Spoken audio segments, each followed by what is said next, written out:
My name is Eric Robinson. I used to be the librarian on the San Marcos campus, but about a year and a half ago, I moved to a primarily remote position as the scholarly communications librarian. So I manage the SOAR at USA open access repository, which is where we collect all the student dissertations and capstones and openly accessible versions of any faculty publications that might be produced within the university.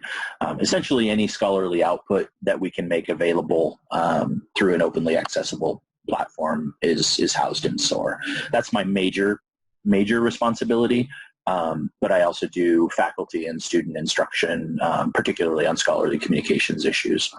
So just wanted to, particularly since we moved to COVID, I've been giving these webinars fairly regularly, a little more regularly than we would otherwise, given the demands for that sort of thing under the COVID restrictions. So just wanted to kind of give you a quick, kind of totally basic introduction. Why is it? There we go. To just start thinking about how people normally think about copyright, and then we'll move in a little bit to what the law, how the law actually sort of circumscribes copyright and the protections involved therein. So most people, when they think about copyright, they picture the C in a circle symbol, and they think about all of the restrictions on the use of that material. That's not far off at all. But sometimes people confuse it vaguely with plagiarism and the use of something without attribution. That's really not what we're talking about. You can attribute something perfectly using all of your citation formats and standards in that way, but still be in violation of copyright. So it's not just attribution. It really boils down to the intellectual property, and I do think most people are aware of that aspect of it, and the protections and restrictions that kind of surround that intellectual property. And that's really what we're focused on, particularly as a for-profit university. We'll talk about some of the factors that go into the use of copyrighted material, acceptable uses, and one of those factors is whether or not the use is being used for a profit-motivated outcome. And the fact that we are a for-profit university kind of places us in a tricky spot. So we'll spend a lot of time talking about that. But those protections, the permission, the need for permission from the creator, the restrictions on that use, that really all is a part of the legal aspect of copyright, and particularly placing control of those protections, permissions, and restrictions within the control of the creator. That's essentially what copyright boils down to. But interestingly, it's not just to control and protect it. The purpose of copyright is actually to promote creativity and knowledge and the advancement of knowledge by allowing those protections to someone that motivates them financially or otherwise, typically financially, to engage in those creative technology advancement, creative production in order to secure those benefits to themselves. And that's what the copyright is really protecting.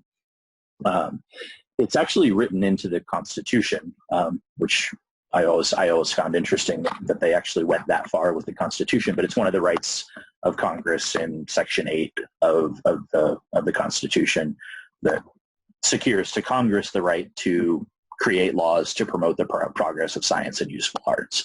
And the key to this in terms of what we're talking about is that second half of that statement, securing for limited times to authors and inventors the exclusive right to their writings and discoveries.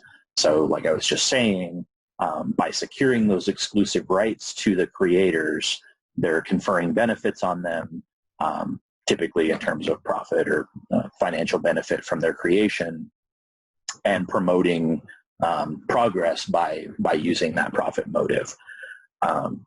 There are specific rights that are covered under that. enumerated within the U.S. legal code. They specifically say these are the things that are protected.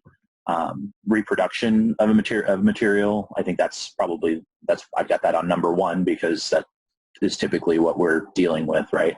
Photocopying chapters of textbooks or tables or images or something like that. Distribution, you can reproduce an image or a chapter for yourself, but putting it out into circulation or selling it or posting it online is a whole other level. So we'll talk more about that.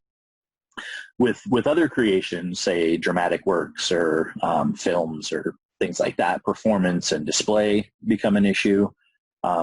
Transmission was really sort of the part of the media age in terms of television and radio broadcasting. Those copyrighted works, say a play or a television program or something like that, the transmission became a bigger issue. But in the internet age, obviously, transmission over the web is also a pretty important aspect. So those are the rights that are secured to the creator. The last one is not so relevant to our use, but I just put it in there for completeness. The preparation of derivative works is really taking something that is copyrighted and growing other things out of that as derivatives of that original copyrighted work. The best example I've come across for this is, say, a Harry Potter novel. J.K. Rowling has written, I believe 7+ supplementary type works. But she continues to hold the right to prepare works derivative from those novels. So I can't take those plot lines, those characters, Hogwarts School, and go out and create my own Harry Potter novel without potentially infringing on her copyright. There are I understand fan fiction groups out there that do exactly that, but they're operating in a very not profit driven, and it's a very gray area period.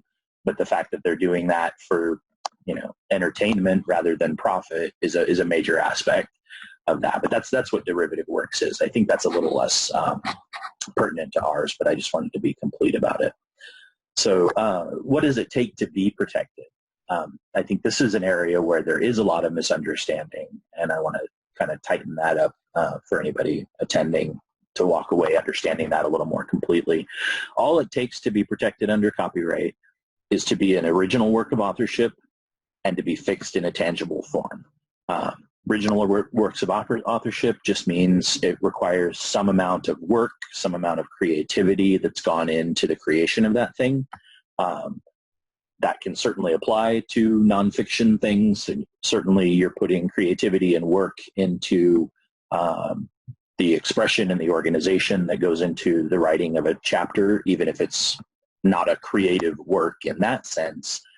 There's still work and creative, like creation, taking place. To be fixed in a tangible form of expression really just means set down somewhere in a way that can be documented. That used to be in print form, in a particular form of media, say if it's a video or audio. But once that's set down, it's automatic. As long as it involves some minimal amount of creativity, it's automatically protected under copyright. Something that I've typed into my computer, my first chapter of my great American novel, is certainly protected under copyright. I have no need to register it anywhere in order to get those protections. I have no need to place notice of copyright on it. A lot of times people will think that, well, it didn't have that statement, that all rights reserved statement with the C anywhere on the document, so it must not be copyrighted. And that's absolutely not true. That's one of the biggest misunderstandings I think that is out there. Also, on the registration aspect, there is under U.S. copyright registration law, that a requirement that these things be registered and deposited in that way when you register the copyright. But registration isn't necessary for protection. If you register, you're required to deposit that copyrighted work. The purpose of that is that you have a documented form. Basically, you're telling the U.S. Copyright Office, here is the tangible form which I'm claiming, and giving them an exemplar to document that. So you can say, I wrote that chapter on June 24th, 2019, and therefore I can establish my priority in terms of creation of that. So while that registration is not necessary for the protection, it does provide more facility if anything comes to litigation, to document and to demonstrate that prior creation. So is that clear? Does anybody have any questions on that? Okay, because that gets a little fuzzy for some people. There are limitations and exceptions on copyright, particularly education and scholarship is a big one. We'll talk about the limits on the limits, I would say. There are exceptions made for education, but they're not wholesale. You can do whatever you want as long as it's for educational purposes. So we'll talk about those limits. Libraries and museums have some exceptions for preservation. Let's say a novel has gone out of print. We hold one of the last available copies of this in the library. It may still be under copyright, but in order for people to use it and for us to continue to preserve it, we might need to make a copy for that preservation purposes. Parody and satire, any work that is out there becoming part of the culture is subject to satirical use. We're a very free, maybe until recently, a very free speech-oriented society. And being able to satirize and make parody of even things that might be copyrighted creations are a big part of those exceptions as well. The last one that I've got on here is transformational use, and I think that one's better understood through a demonstration. It's basically you're taking a copyrighted work and you're changing it so much, you're putting it to a completely different use, so much so that it really isn't interfering with the market of the original work in any way. It's really no longer serving the same purpose as the original copyrighted thing which you're using. One of the best examples I know of this is this photo of Barack Obama. And this was actually a journalist, a photojournalist who had taken a photo of Barack Obama, and it became quite famous, but not by the photographer. That photo was transformed into this campaign poster by Shepard Fairey, the artist, and obviously, that image became quite iconic. Now, the original photographer had some right to claim, this was my photograph. I have the copyright on that photograph. Shepard Fairey should never have been able to use that. But there's an argument to be made that it was transformed so much. Nobody's putting the poster of Barack Obama on the front page of a newspaper to illustrate Barack Obama's meeting with George Clooney. So it's been transformed significantly. To the point where it's really no longer a substitute for the original. That was a pretty big lawsuit. This is sort of another layer of transformation, shall we say. This is the original photographer and Shepard Fairey, who did get into some legal battle over that. But now that the photo that was made into a poster has been transformed into a cartoon. And likewise, this political cartoon is in no way interfering with the campaign. Nobody's putting this up as a substitute for the campaign poster in that sense. So there's kind of layers of transformational use there. One might even say that my use of that political cartoon within my presentation is also a transformative use, potentially. Zip through that because I think that's a little less safe. But anyway, I think you get the idea. By transforming something so much that it's no longer interfering with the original author's rights, that becomes a transformative use, which would be protected. Any questions about any of that? Okay. So that's really just sort of introductory to the specific types of things that we're looking at. So really the background to come out of that is that there are very particular uses that are protected by copyright, that are attached to the creator, and that control is legally located with the creator, unless, of course, they sign over those rights to, say, a publisher. I'll have a few things to say about that later, but most of what I'm doing today is geared toward instruction and that kind of thing. I just noticed we had another person join in. I just wanted to make sure that everyone is aware that they can interrupt me at any point with questions. I want to make sure that this presentation answers your questions more so than I necessarily want to get through everything that I've got on my slides. So do feel free to jump in with questions if you have them. So now that we've got the background of that, when we're weighing particular uses, the law actually sets out 4 factors that are kind of placed in some balance. There's supposedly no one of these factors weighs more heavily than another, but I think in particular contexts, particular factors do become more prominent. But they are, any analysis would assess them in a Gestalt analysis to place the use in either a protected use or a non-protected use. Those 4 factors boil down to the nature of the nature of the copyrighted work. So works that are more creative would sort of lie more strongly within the protected zone. Something that is less creative, that is strictly factual, let's say a list of phone numbers in a phone book. That's been a pretty common one in the case law. The less creativity, the less work that's gone into the production of that thing, the more, make sure I'm saying that right, the less work that's gone into the production of that thing, the less protected it would be under this analysis. The second one is the purpose and character of use. So whether you're using it for, say, some of the accepted purposes that we discussed previously, whether you're using it for a for-profit use, whether you're interfering with the author's protected uses, the profit. We also talked about the transformation.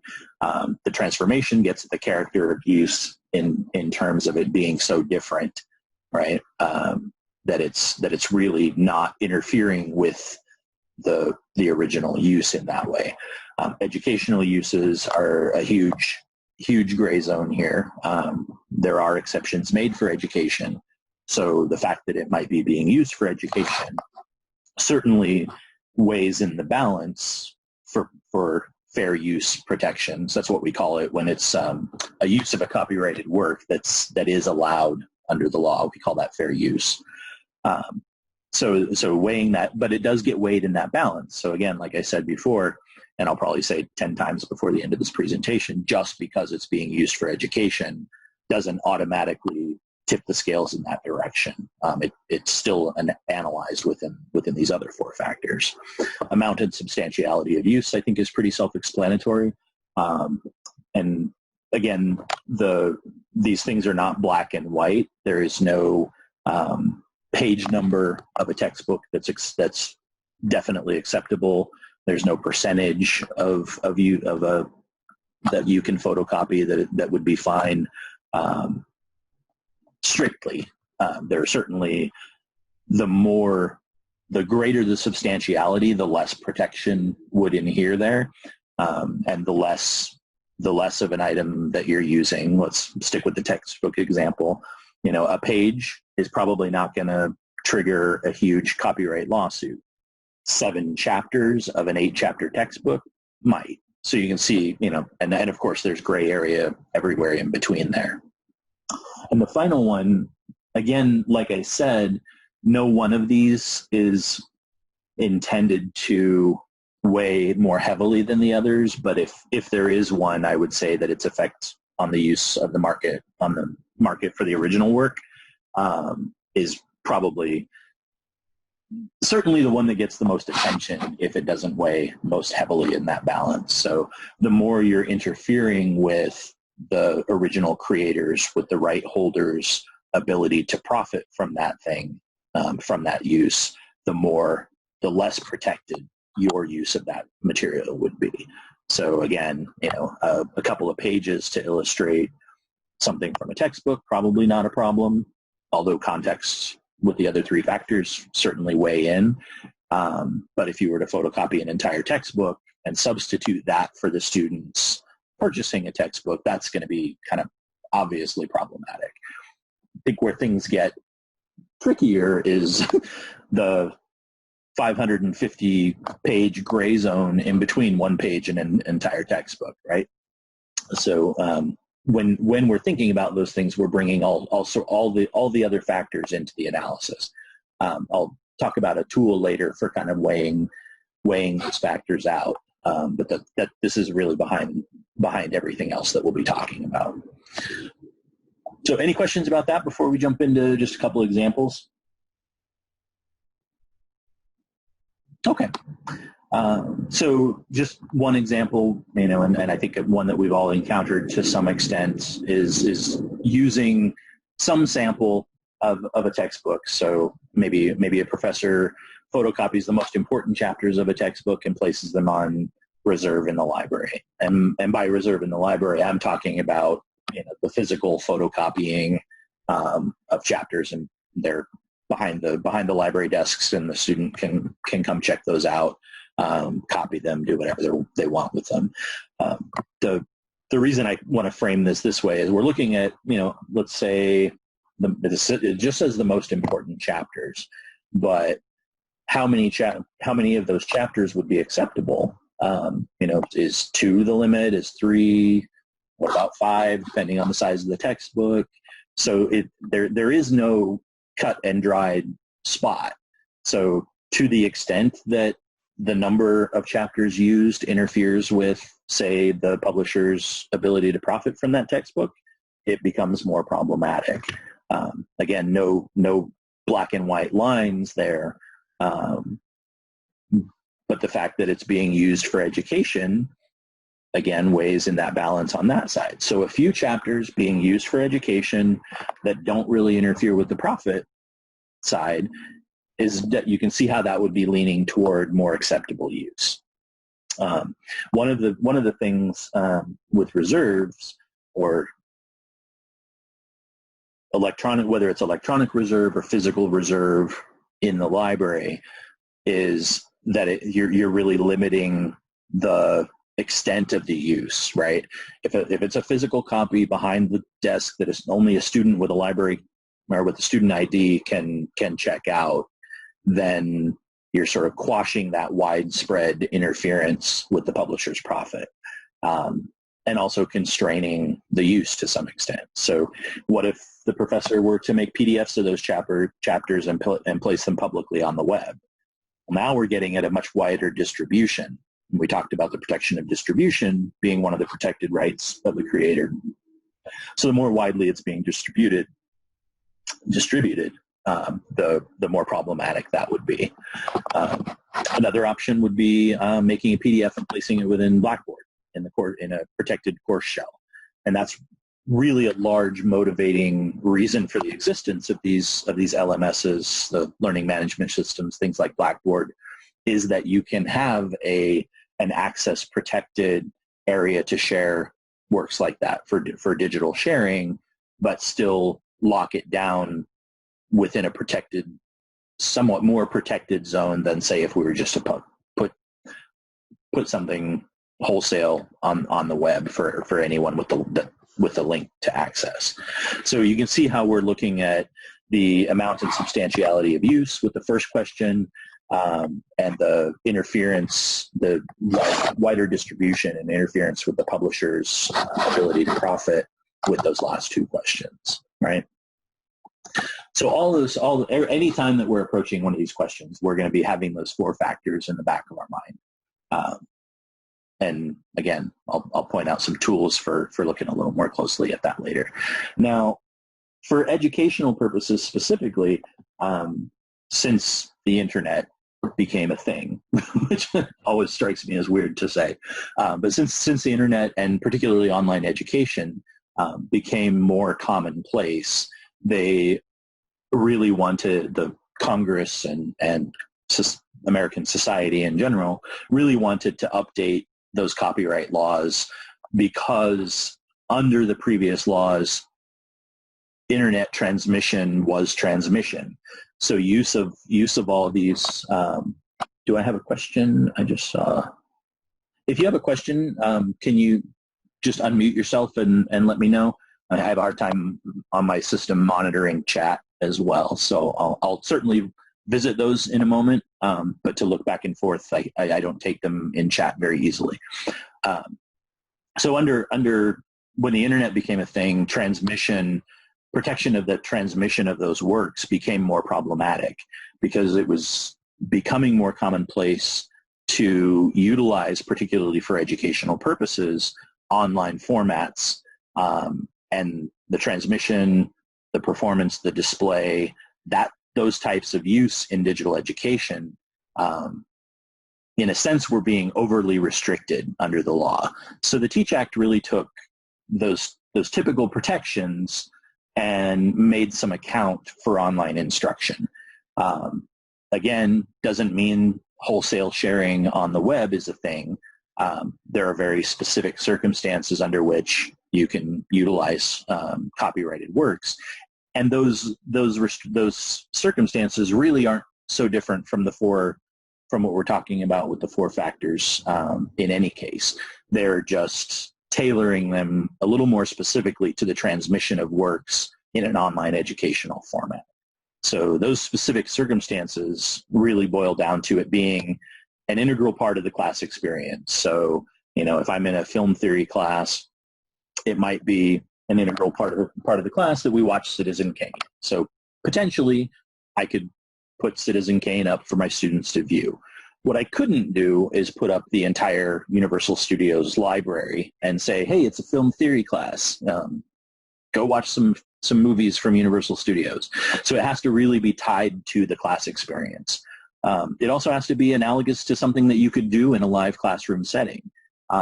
So massive duplication and transmission of works, even if they're appropriate to the topic, if they go beyond what could be done in a live classroom setting, then we're getting into more problematic territory.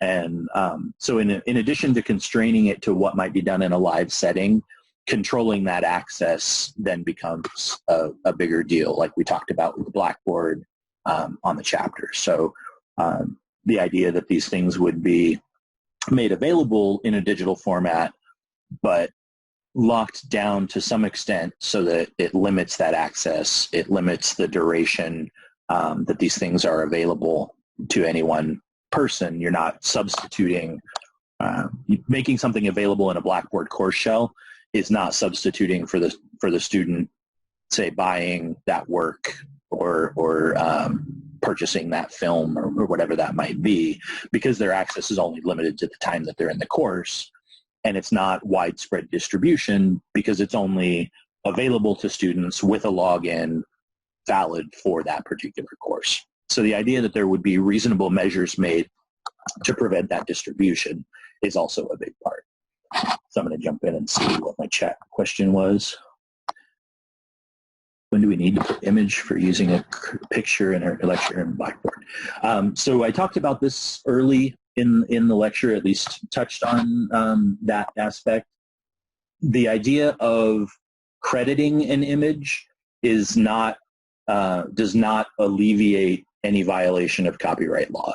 So as a librarian, as a researcher, as any time something else is being used that wasn't created by you, you should be crediting that. So for example, I have an image here on my slide. I'm not talented enough with 3D modeling to make an image like that.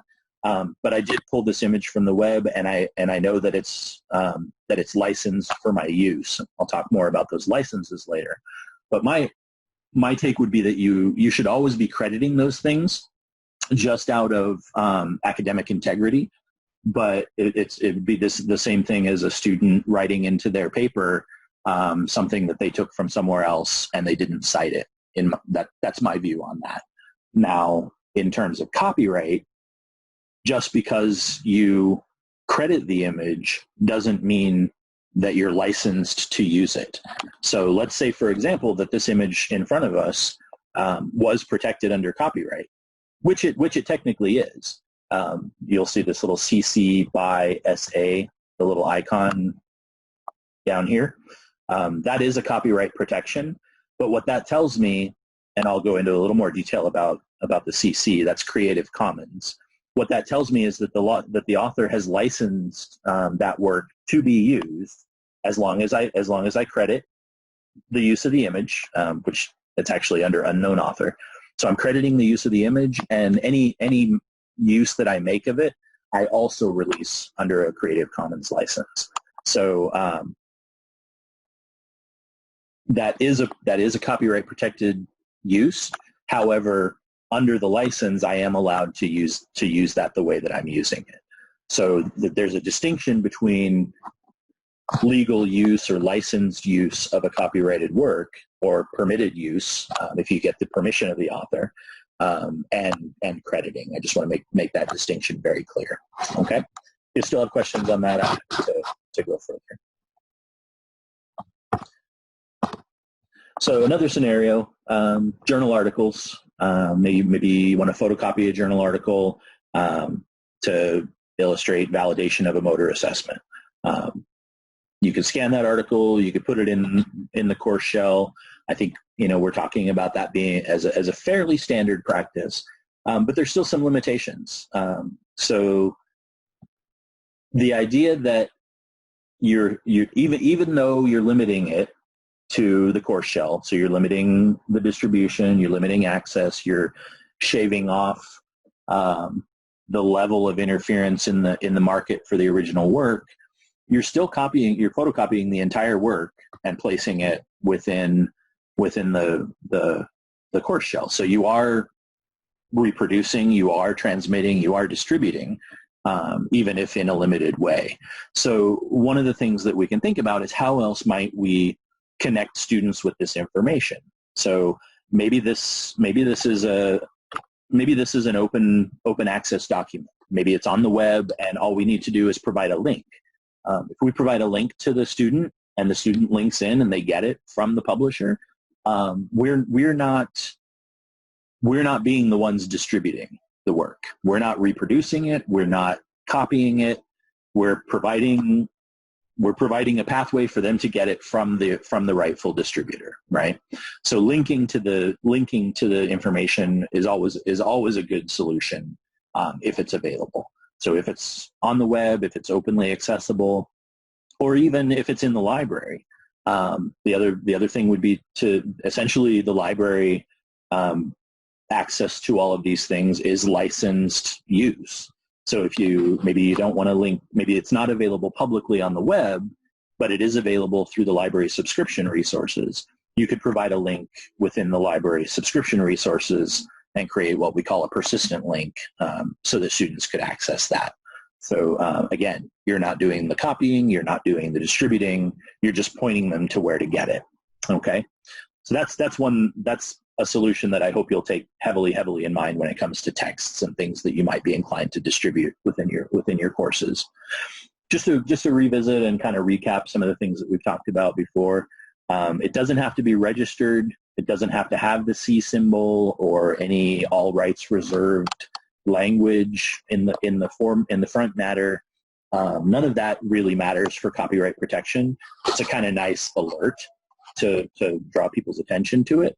But unless otherwise indicated, you should assume that anything fixed in a document in a tangible form is copyrighted. unless otherwise indicated. If it's for education, you're allowed fair use. Yeah, it certainly weighs in the balance, but it's not a wholesale allowance for you to do whatever you want with copyrighted work just because it's for education or because it's under the Teach Act.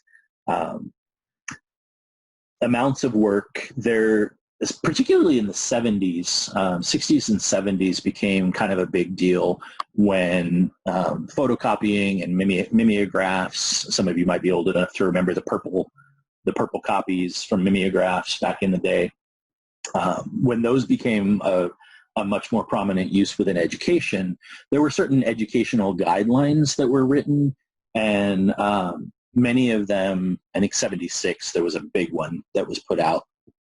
And they kind of relied on what could be thought of as safe zones. 10 to 20%, something in there was a number that was thrown around a lot. But there are situations where the reason I say there is no hard and fast line on the amount of, X amount is okay and Y amount is too much in a violation is there are those other three factors. So you could have a situation where potentially copying the entire text is not a violation because the other three factors are so in your favor that it would land within what we call fair use. On the other hand, there's potential for a single page or two if it's really substantially important or the heart of the work, or is going to essentially substitute for the use of for the original and the market of the original, that even a small amount of an item might potentially be a violation. So there are those numbers that are bandied about as safe zones, but where you land depends on the other factors. So you can't look to that amount alone. I already mentioned the Teach Act when I was talking about educational use. There are restrictions on those uses in any case, even if it is for education. Any questions there before I jump into a couple more examples? Okay, I don't see anything in chat, and I don't see anybody talking. So another example, and I think this is a big one, particularly for our uses, the use of images and what can be done for the use of images. So this is an example. Instructor wants to take an image from an anatomy textbook and use it for an online lecture. This is actually quite commonly done, but it may or may not commonly be done properly. Scanning the image from a book and inserting it into the lecture might be the thing that we would be inclined to do. Once we record that and place that in Blackboard, then we're sort of distributing it.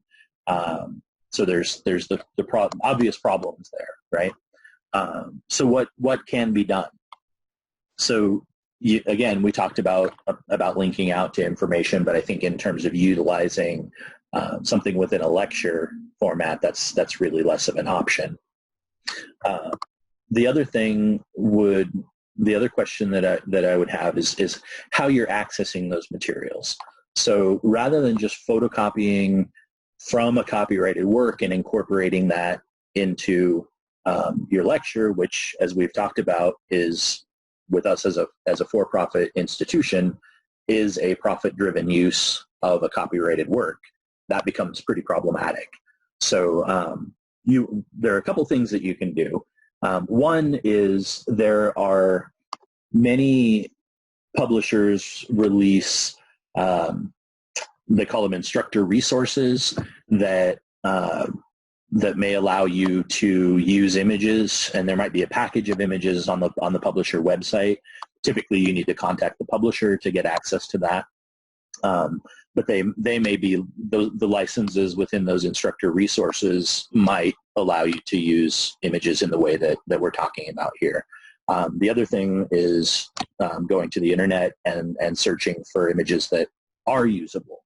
I mentioned the Creative Commons license thing before, and I obviously have an image here that, again, I'm not that good at 3D modeling. I did not create that, but I did pull this from the web under a public domain license. So this is called a CC0. to the details on the Creative Commons licenses in just a minute.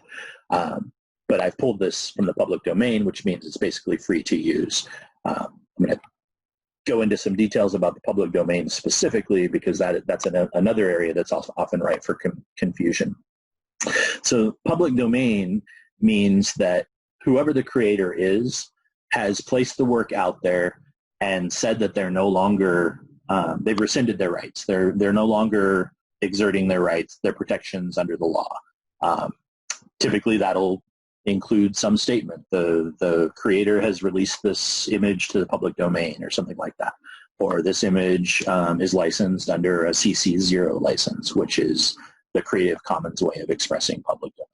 So that's how I got this image. I went on the web, I searched for images, I limited them by potential use, which I'll demonstrate in a bit, and I found something that was in the public, that had been released to the public domain.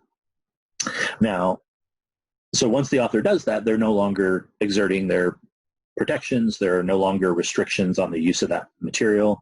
So I can transform this if I want, I can stick it in a lecture if I want, I can do whatever I want with this image because it's essentially no longer protected under copyright. What public domain is not is the same thing as publicly available.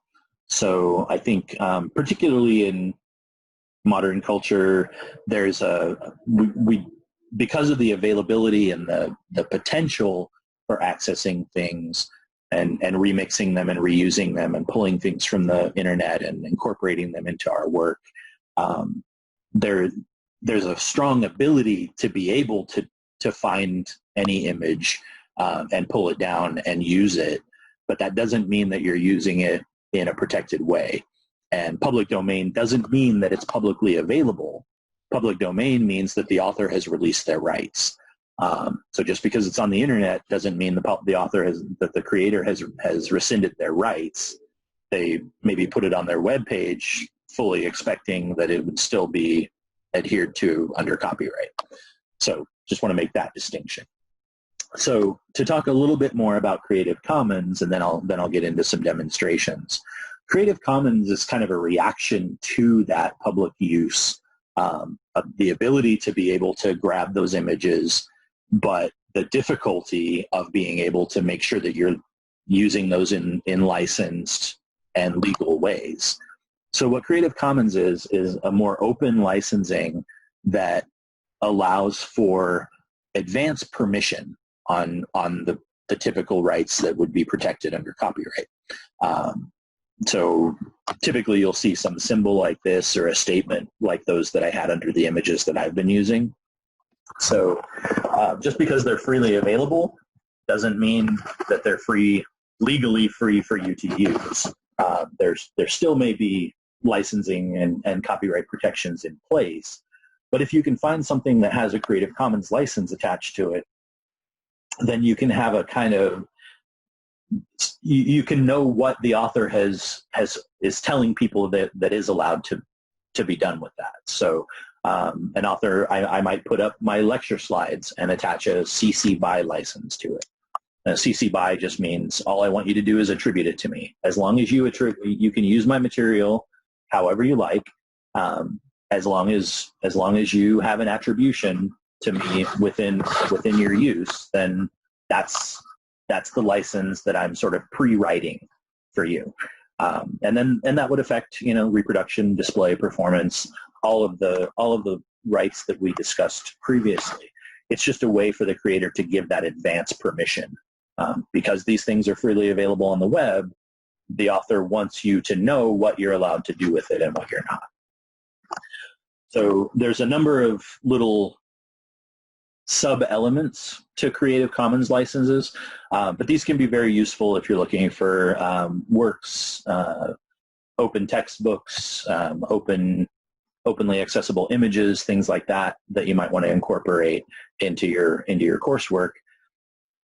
These licenses give you that sort of pre-permission as long as you adhere to the conditions of the license. So the CC BY license I just mentioned, really you can do whatever you want as long as you attribute it. The SA is what they call a share alike, meaning that you can do whatever you want with it as long as what you do with it is also released under a CC BY share alike license. The other element on the third one on the left is the non-commercial. So you can use the material as long as it's not for a commercial purpose.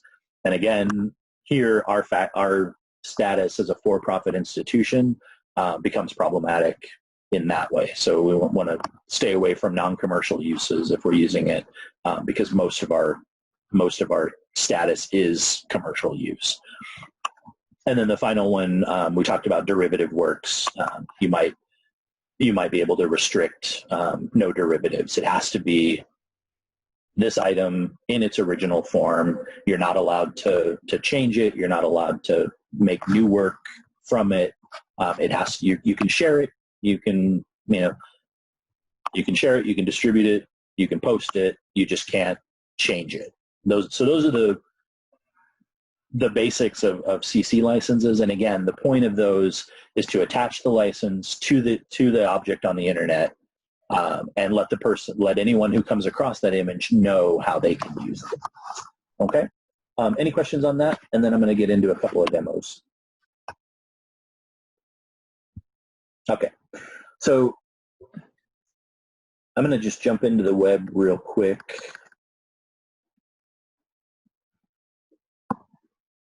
One of the things that I want to make sure you're aware of, there is the Creative Commons website, and they have some searchable images. So just creativecommons.org. If you want some more information about those licenses and how they work, you can certainly look at the Creative Commons website. There is a section of Creative Commons licensed images that you can search and see what the licenses are. So let's just say I want to find an image of a brain. So here's an image of a brain, and you can see it was marked with a CC BY license. So you know that you can use this image however you like, as long as you attribute it to the author. And here we have the author, Farhad Ghuli, so you can find that information typically on the page where you get the information. So that's how you can search CC Creative Commons for images and things. I will say that unfortunately the ones that are strictly registered with Creative Commons typically aren't as useful, at least in my experience, but it is a source. The other thing, which you may or may not be aware of, is if you're in Google and if you do a search for brain and limit it to images, there's a tool within Google Images that you can control usage rights. So you can filter your image search within Google Images by clicking on usage rights and find things that are labeled for reuse. So reuse with modification if you wanted to change it or anything. Let's just go with reuse for now. So under things that are labeled, so these are things that Google thinks are specifically labeled for reuse, okay? What I will say is that you always want to double check. So when you go into an image, you find an image, even though you've limited it, you may still need to verify that it's made available for reuse, that it's either Creative Commons licensed or it's in the public domain. So you can see here, just on this little blip on the side, it does say copyright Mark Sykes. So it's coming up in Google as potentially reusable, but this person is apparently still asserting some rights. So if you go to, once you found an image, if you can go to that image page, not all images will be this straightforward. Flickr is pretty good about this as image sources, but you can see down here, some rights reserved, and you can start to recognize these images, right? That's the CC BY, and that's the CC share alike. So under the license that you see expressed here on the side of the page, this image is, copyright is being asserted by its creator, this DJ person, and they're placing it under the CC BY share alike license. So you can go through your Google images and find things that way. But I would strongly encourage you with any of those things to go in and verify, because they still may be subject to copyright. But typically, if you go to the page, there will be some sort of expression of how that thing might be used. So this one, you can see, is actually in the public domain, which we now know means, yes, it's publicly available, but it's also licensed or not licensed. No protections on that item for reuse. So that image tool in Google and using that usage rights limiter here is probably one of the most useful things you can do if you're looking for images. And again, you can always think about those instructor resources made available by publishers as well. Do pay attention to the licenses on those, but that's that. So when you're using materials, one of the things that we provide as a library is just sort of a roadmap, I call it. This is our USA copyright compliance guideline.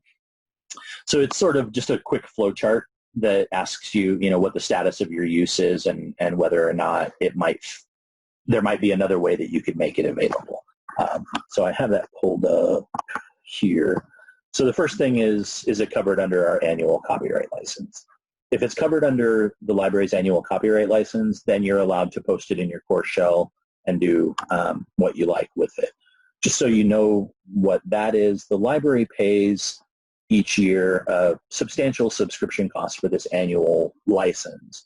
And there's an entire database of material that would be included within that.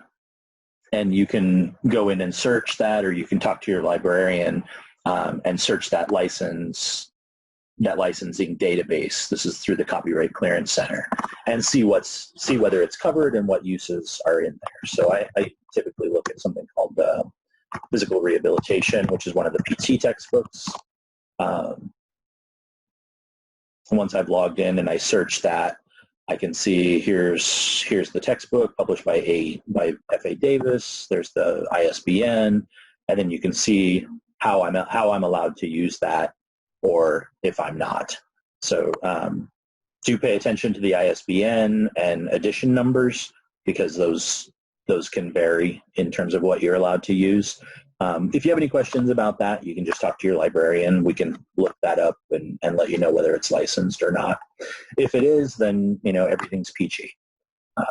You can post that in your course shell. Next stop on there is the work and open access item, meaning is it freely available on the internet? If it is, you can just link out to that item and not have to worry about duplicating it or distributing it. If it's available through the library, then you can email us or create a link to the item using the library and get that out to your students. I do want to demonstrate that quickly. I realize I'm running a little over on my time here, so I want to make sure I get that done. So if you're in the library,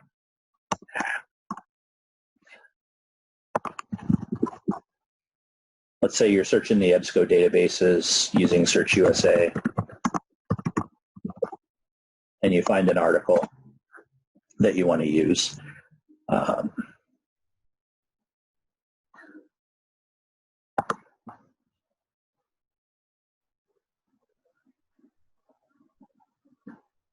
Sign in is so slow on this, I apologize.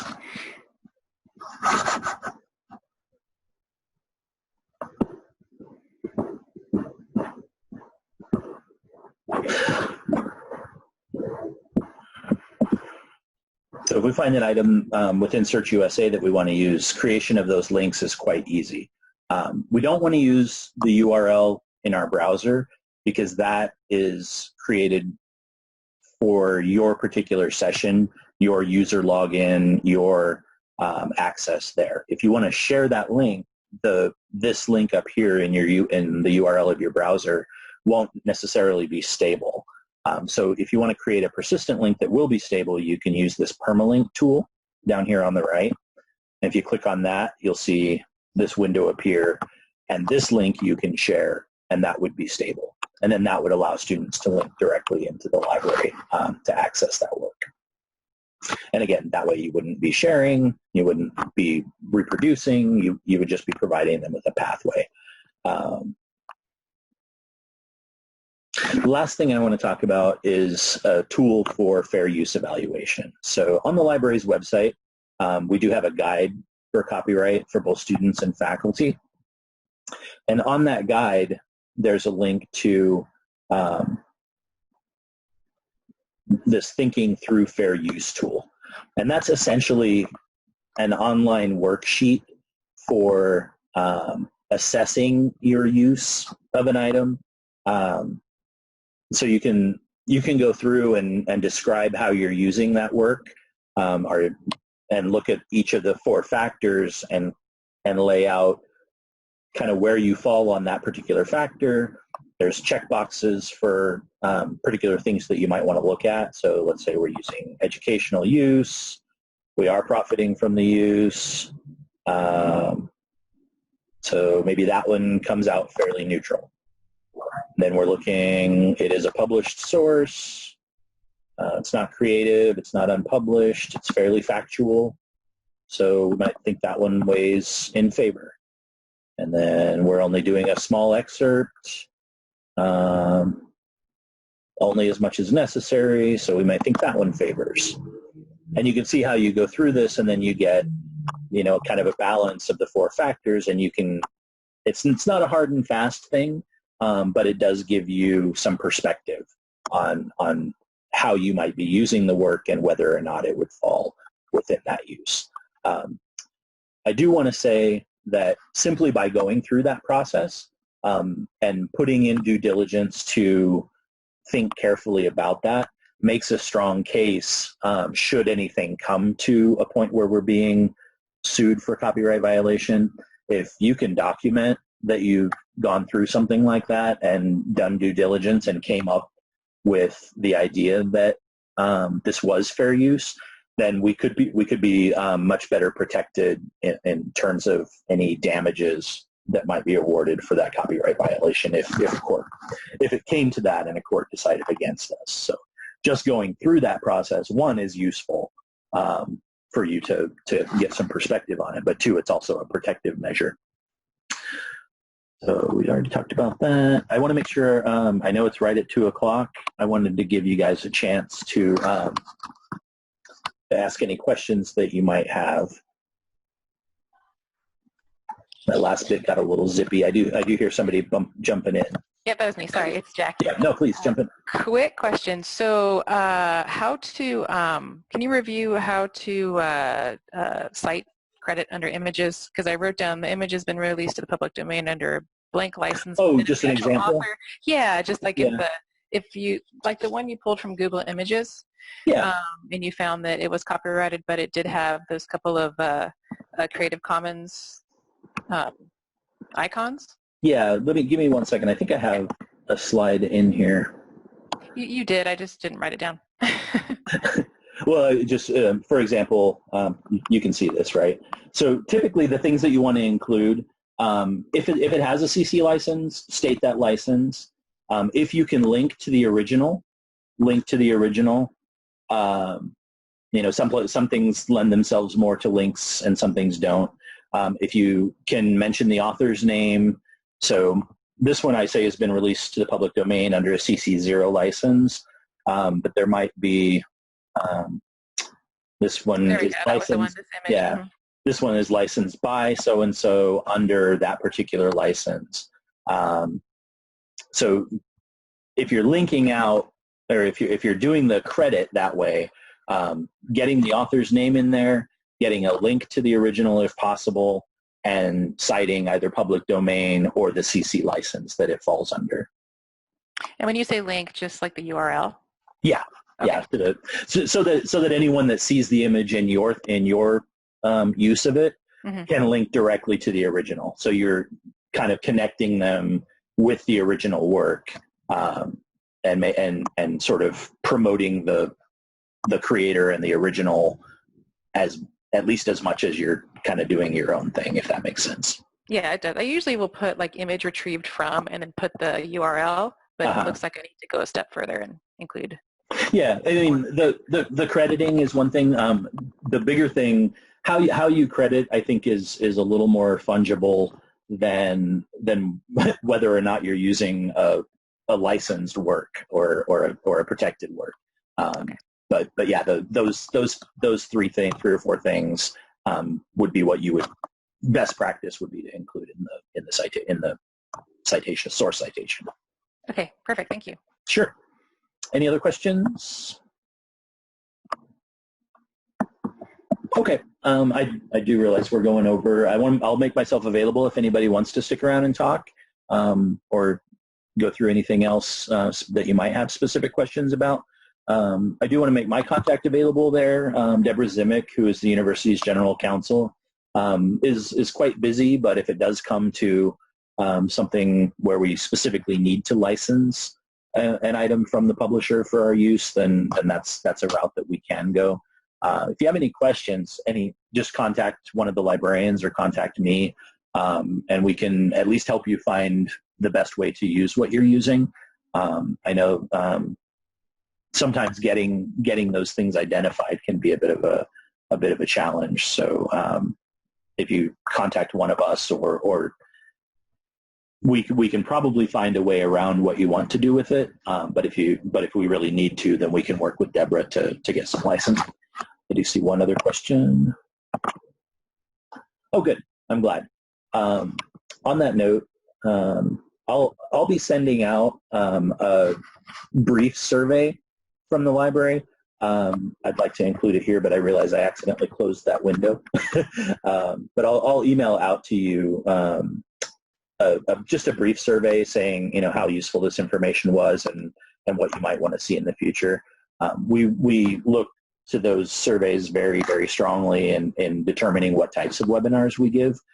So when you receive that, I'd really, really, really appreciate it if you would give me that feedback. And it really does take 15 seconds. There's like three or four radio buttons to check, and then you're good to go. So I'd appreciate that feedback. But if nobody has any questions, I'll let you go. If you do, feel free to stick around. I'll be here for another 5 minutes or so, and you can ask me something offline. Thank you so much, Eric. All right, you're welcome, guys. Right, Let me know. Feel free to reach out to me if you have any questions at all. Will do. Thank you.